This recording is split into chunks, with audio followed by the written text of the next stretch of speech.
Hey Christian, thank you so much for coming here and giving me your time today.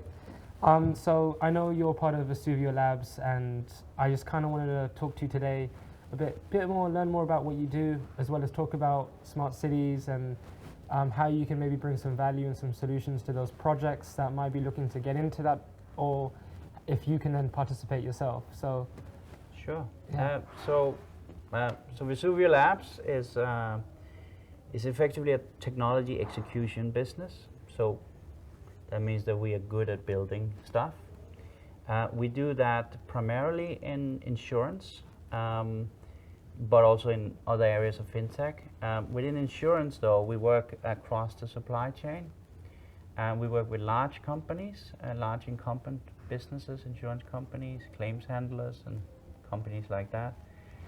And then we work with other startups as well, and we help them realize their ideas. So we become the tech partner for several other startups. And perhaps one thing that is a bit unique about the way we are set up, we also quite often end up either co-founding these businesses or at least taking some degree of shares there.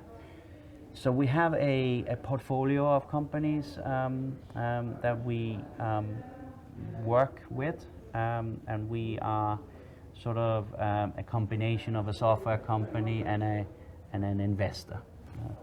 that's super interesting. So then, if there's many are most startups based in London that you work with, or are you working with international startups as well? Well, so we at the moment it's almost exclusively London-based startups. We do have clients from other places, but they would be larger companies that we work with from places.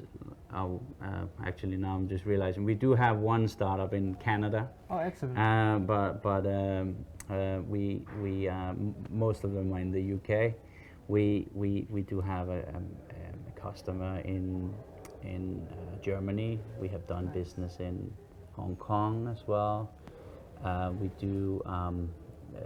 We are just about setting up an office in Qatar at the moment, and we have a business in Nepal with quite a lot of staff in Nepal as well. Excellent. So you're very much an international company and in that growth period right now yourselves. Yes, we're small. We're a small global business. Yeah, that's probably the best way of putting where we are right now. But we feel that we're ready to grow now. Take over the world. Now Hopefully. that's excellent. So I know you focus a lot in insurance and in fintech, but there's a lot of other different type of tech coming out, like property tech, and especially in the realm of smart cities, there's so much development going on, especially on technology. And I was just curious, because so you build solutions and platforms for these startups that are looking to, create solutions for different problems, right? You're that support network and support team. Am I correct in? No, that's absolutely right. And I think from a technology point of view, some of the things that you're talking about there are not necessarily that different. Yes. So you sell a product. Mm-hmm. It might be a banking product, it might be an insurance product, it might be an Islamic finance, Yep. you know, And Qatar is going to be a very big one for that, yeah. So, but that's a product that needs to be distributed through a portal or an app. Yeah. That needs to have security and reporting and all those things behind. And what we try to focus on is to build those common things first, and then leverage that into those solutions. So even if it's a property investor, we actually have some early stage talk with some company like that in Canada at the moment. They will find a lot of things that we have that can help them get to market a lot faster than if they had to build that from scratch. Yeah, because you kind of build that foundation, because no matter what the use case is, you can apply it to anything, but the fundamentals behind any type of dashboard or any type of app or API, they're all going to be the same. There's going to be certain elements of it you have to have as a core. And I presume you're just doing that little tweak to make it specialize into one specific field, I presume. That's exactly what we do. So we have a platform, for instance, where just this month we put an international transfer, so foreign exchange company on that platform, a gig economy insurance proposition, same underlying platform, completely different product, and another insurance company which is sort of creating old style mutual insurance models. So very different businesses, but they're using the same underlying technologies that we have built. Oh, that's excellent. I mean, that's really good, because that kind of brings me to the next question is, so in terms of like smart cities, like there are a lot of many challenges and stuff on smart cities, and it's just so vast. But I think a lot of the underlying technology and things that you need, I mean, in terms of Versuvio Labs, like how do you think you can support their development? I mean, so for instance, an area that we also work in at the moment quite a lot. So insurance is, when people hear insurance, they think, your sort of home insurance policy or something like that. Insurance is in everything, first of all. So there's a lot of stuff that if you want to do a smart city, that you will need insurance. 100%. And as you're changing things, you need new kind of insurance. So of course you're going to need to work with partners that have that type of agility. Now we also work with transportation.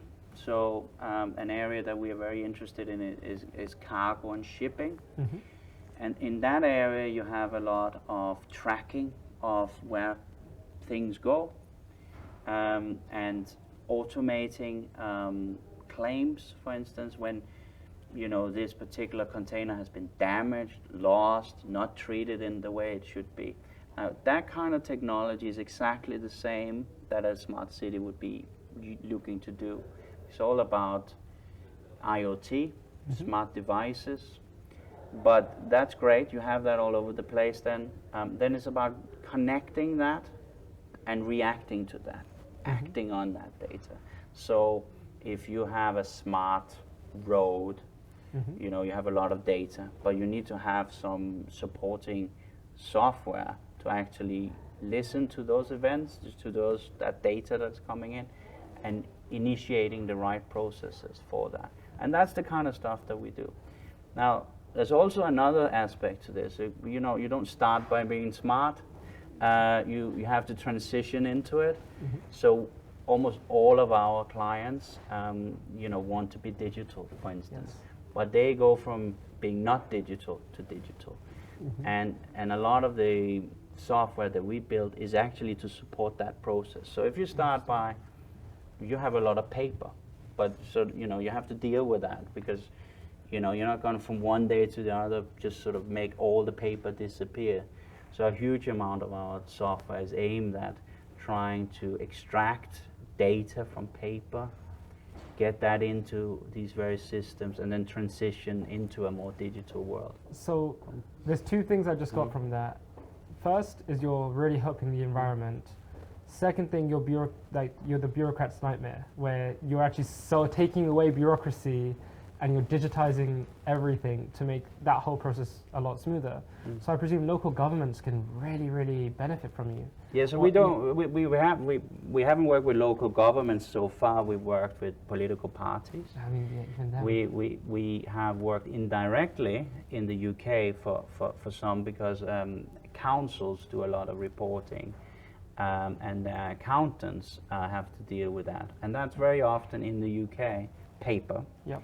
So we do the data extraction and run various business rules, auditing on that data, to automate some of the things that used to be done by manual people. And in the UK, certainly at sort of local government level, a lot of that is still manual and on paper.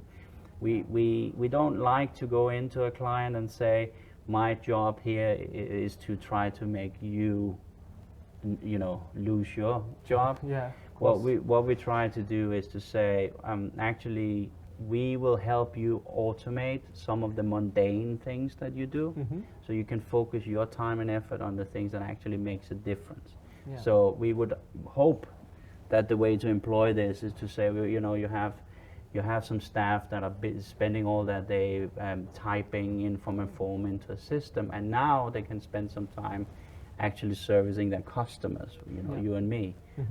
So that's an area we very much like to work in. And I think, in terms of our definition of smart cities, it's always going to be people focused and people centric. And I think the whole purpose of doing what we're doing is to really make people's lives better. And in essence, I think the outcome of helping people go digital would be that you're creating a more seamless society where things progress a lot more efficiently, a lot easier. And in terms of, I don't know how much you can talk to me about this, because obviously I know there's a lot of confidentiality, but in terms of the clients and stuff that you worked on and the work you've done, what are some of the solutions and stuff that you've come up with and that you think's really benefited the end customer or stakeholder, if there are any examples? What we do literally almost every day is we are quite different from a lot of other kind of startups, for instance, is that we tend to gravitate towards back office type work as opposed to just distribution of something. So it's quite easy to find cases like what you're talking about. So let's take one customer as an example. So they run a repairer network. So you have an accident with your car, and you need to get it fixed. So there's a whole big ecosystem, a whole big supply chain for managing that. They need to estimate how much that's going to cost. They need to send that to a garage. They need to get the engineer to help you fix that. Then you might have to have a courtesy vehicle in the meantime. Some parts have to be ordered because you need a new bumper, and then all of the invoicing around that stuff. You pay a deposit and then you claim it back from your insurer. That whole thing we do. We build end-to-end that supply chain. But in that supply chain is, for instance, a report that the engineers for this particular customer are used to do. Every time a repair had ended, they would have to fill out this report, and it took them 45 minutes to do, and now it takes 1 minute to do. Okay. So instead of filling in a 45-minute report, copy and pasting images and all this stuff, they are fixing cars, which is what they're supposed to be doing. Yeah. But a client like that would do that maybe 5,000 times a month. Yeah. So when you calculate, that amount of time saving, we're talking about many hours, days spent saved. That's one activity in a very, very long supply chain. Yep. So that would be an example. We had a kind of government or political one, before the Christmas, where we analyzed automatically, I think, 300,000 paper documents, extracted all the data that they needed. They had handwritten things on it. So that would be obviously something that would be completely impossible to do without software. Exactly. That's actually quite amazing. So there's a lot of different routes and stuff you can take. I think we're almost out of time, but I've got so many other questions to ask you. But one actually really interesting one is, in terms of coming up with a solution, and I think a lot of people will be quite interested, because a lot of what you're saying to me, you're obviously using cloud software, but you can probably be using a little bit of blockchain. You mentioned IoT already. I'm just quite curious, what type of, and you're obviously using AI as well, aren't you, as your foundation base? What are some of the key components and technology that you're using, and what are you excited about using in the coming years? Because I know a lot of the stuff is very early stages and still in development, and every 3 months we're seeing a new breakthrough. So what we have seen is blockchain, for example, has become less exciting for us. What there was a kind of hype a couple of years ago, and a lot of things were kind of being introduced as a potential kind of blockchain solution. And we're not finding a lot of cases where that's a super important piece of technology. On the other hand, machine learning and AI has huge potential, and in almost every solution that we build is some element of AI. I think you couldn't build a smart city, for example, if you weren't using machine learning and AI. So I would say of all of the things out there, machine learning particularly would be the technology that will, have an amazing growth over the next couple of years. Yeah. I think it's definitely one of them just to really look forward to, I think, because there's so much development happening with it. You were even getting, even the robotics side of it, things are getting very, very interesting. But Kristian, unfortunately, that's all we have time for, but it's been an absolute pleasure talking to you. And I'm looking forward to seeing, actually, before we actually end up, Vesuvio for 2020, any exciting news, what you guys are doing or where are you guys heading? Oh my God, I mean, it's only been a month and it almost feels like the whole year already. So I'm almost, we're going to double the size this year. That's the plan. We're going to open up offices in a few new countries. We signed 3 new clients this month. Congratulations. So I don't know. I mean, it's going to be a busy year, very good year for us. And who knows? We might be building a smart city with somebody. I mean, that'd be amazing. Yeah. No, we are very much looking forward to this year. Thank you so much, Kristian. It's been an absolute pleasure. Thank you so much.